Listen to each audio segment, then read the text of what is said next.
안녕하세요. 고등학교 2학년 6월 학력평가에서를 함께하게 된 꽃보다 물리 김유경입니다. 자, 이번 시험은 어떻게 나왔을까? 그리고 다른 친구들도 다 어렵게 생각했을까? 이런 것이 궁금해하는 학생들이 많을 것 같아서 선생님이 이번 시간 짧게 준비해봤는데요. 우선 시험 범위부터 확인하고 시작하겠습니다. 자, 시험 범위와 출제 문항수라고 가져왔는데 여러분들이 생각할 때 어렵다라고 느껴지는 역학이 전부 나왔다라고 생각하시면 됩니다.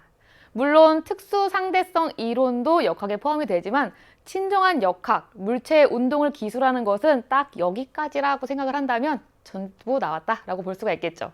자, 그 중에서도 물체의 속도, 그리고 가속도, 뉴턴의 운동 법칙에 해당하는 힘과 운동이 지난해 그리고 올해에도 역시 가장 많은 비중으로 출제가 됐습니다. 그리고 두 번째로 많이 출제된 것은 운동량과 충격량, 그리고 세 번째 역학적 에너지 보존이 세 문제, 네 문제로 역시 비슷한 비율로 출제 빈도를 갖고 있는데요. 그리고 마지막 바로 이 연력학까지 확인을 하면서 이 물체의 운동을 어떻게 우리가 설명을 하지? 이 물체의 운동을 우리가 어떻게 해석하지에 대한 것을 전반적으로 묻는 시험이 바로 이 6월 모의고사다라고 생각하시면 됩니다. 자, 이렇게 봤을 때 그럼 많은 문항에 출제된 바로 이 힘과 운동 가장 어려웠을까? 라고 또 이제 물음을 가질 수 있을 텐데 선생님이 지난해 우리 풀서비스의 오답률 그리고 올해 현재까지 풀서비스의 오답률을 보니까 모두 바로 이 역학적 에너지 보존에서 가장 높은 오답률을 보이는 문항들이 출제가 되었습니다. 물론 지난해에는 연력학 법칙도 일부 어려운 문항에 출제가 되었지만 선생님이 생각했을 때 그 문항은 어렵다기보다 우리가 그렇잖아요, 얘들아. 이렇게 공부를 앞쪽은 많이 하고 뒤로 갈수록 자꾸 그 책 옆만 봐도 좀 덜 더러워지지. 그만큼 이 연력학은 많이 공부를 하지 않아서 혹은 학교에 따라서 진도가 나가지 않아서 조금 오답률이 높지 않았나라고 생각합니다. 그래서 실질적으로 진짜 어려운 문항은 바로 이 역학적 에너지 보존이라고 선생님은 늘 생각하고 있습니다. 실제로 우리 학력평가에서 가장 마지막 페이지를 정복을 한다면 최상위권으로 도약할 수 있다라고 생각을 하는데요. 그것이 거의 이 역학적 에너지 보존에서 주로 출제된다라고 생각을 하고 있고 실제로 그런 경향을 보이고도 있고 그렇기 때문에 여기야말로 내가 물리학 1을 수능을 보고 대학에 가겠다라는 생각을 했으면 반드시 잡아줘야 하는 파트가 바로 이 역학적 에너지 보존이다라고 생각합니다. 자, 그러면 진짜 그 어려운 문항이 무엇인지 우리가 이것은 한번 생각해 봐야지 싶은 문항을 선생님이 딱 두 가지, 오답률 높은 그 두 가지만 한번 가져왔습니다. 첫 번째 19번 문항입니다. 19번 문항, 가와 나에서 지금 물체의 운동을 기술하고 있는 그림인데 사실 얘들아 이거 진짜 평이한 그림이야. 평이하다? 우리가 쉽게 접할 수 있는 그림입니다. 자, 수평면에서 공을 이 나부터 먼저 본다면 위로 던지는 상황이고 가 같은 경우는 수평면을 향해서 공을 가만히 놓은 자유낙하하고 있는 상황이라는 거예요. 이렇게 단순한 경우인데 왜 학생들이 많이 틀렸을까를 선생님이 생각해 봤는데 바로 옆에 나와 있는 이 P, 여기 이 P인 운동량으로 물체의 운동, 이 역학적 에너지를 기술을 해서 이런 식은 내가 본 적이 없는데 라는 생각 때문에 조금 어렵지 않았나 생각합니다. 자, 무슨 얘기를 하고 있는 것이냐? 우리가 역학적 에너지 보존, 운동량, 그리고 충격량 이렇게 개념을 각각 공부를 했다면 이제는 이 역학과 에너지 1단원이 끝나는 이 즈음에는 개념을 통합하고 우리가 복합적으로 사고를 할 수 있어야 된다라는 얘기예요. 자, 이것에 대한 얘기 우리 바로 이따가 실제 해설 강의하면서 함께 풀어보도록 하겠습니다. 자, 그리고 이제 20번 문항 보도록 하겠습니다. 이것도 우리 익숙한 도르래 그리고 수평에서의 이 물체 너무 일반적인 상황이다라고 볼 수 있는데 A는 어떻게?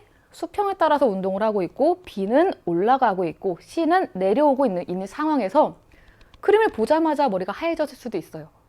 A, B, C 모두가 다른 방향으로 운동을 하고 있기 때문에 자, 이거는 뭐다? 연습이 조금 부족해서니까 우리 함께 차근차근 연습을 하면서 수능까지 끝까지 함께 가보도록 하겠습니다. 자, 여러분 시험 진짜 열심히 보면서 고생 많이 했을 텐데 선생님이 하나 더 해주고 싶은 말들이 있어서 조금만 더 얘기해 보도록 할게요. 자, 우리 바로 이 6월 학력평가의 의미 보도록 할게요. 자, 첫 번째, 잘했다.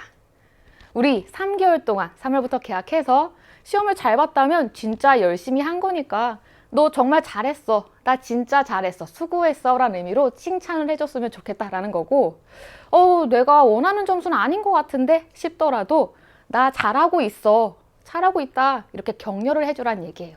우리의 최종 목적지는 이 6월 학력평가가 아니라 내년 말에 있을 바로 수능이기 때문에 격려해주고 할 수 있다는 믿음이 있어야 끝까지 달릴 수 있다라는 겁니다.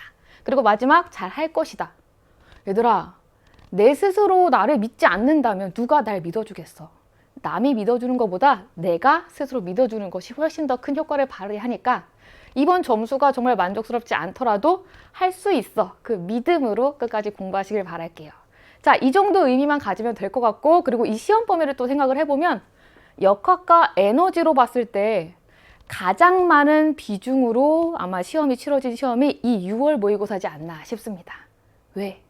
9월 모의고사는 바로 뭐 일반 상대성 이론도 나올 수 있고 뒤에 범위가 쭉쭉쭉쭉 추가되니까 이 파트가 지금보다는 줄어들 수 있다는 얘기예요.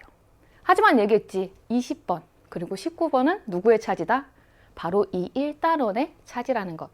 그리고 진정한 1등급을 받기 위해서는 19번과 20번에 해당하는 이 역학과 에너지를 버리고서는 받을 수 없다는 거예요. 그렇기 때문에 이번에 내가 이 파트는 잘했다 라고 한다면 완벽하게 다듬어 보자 라는 생각으로 꽉 잡고, 그리고 이 파트는 왜 계속 틀리지? 싶다면 개념 잘 챙겨서 한 단계 업그레이드 하시면 좋을 것 같습니다.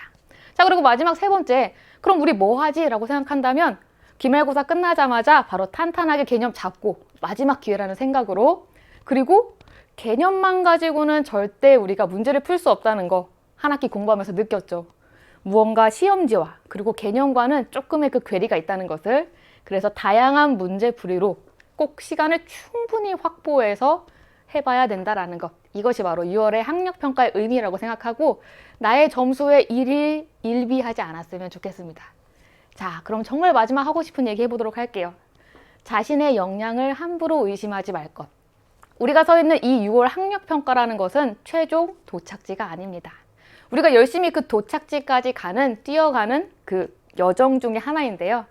의심하지 않고 내가 끝까지 완주할 수 있다는 마음으로 항상 차근차근 자신의 페이스에 맞춰서 공부하시길 바랄게요. 그럼 바로 우리 1번에서 함께 만나도록 할게요. 안녕!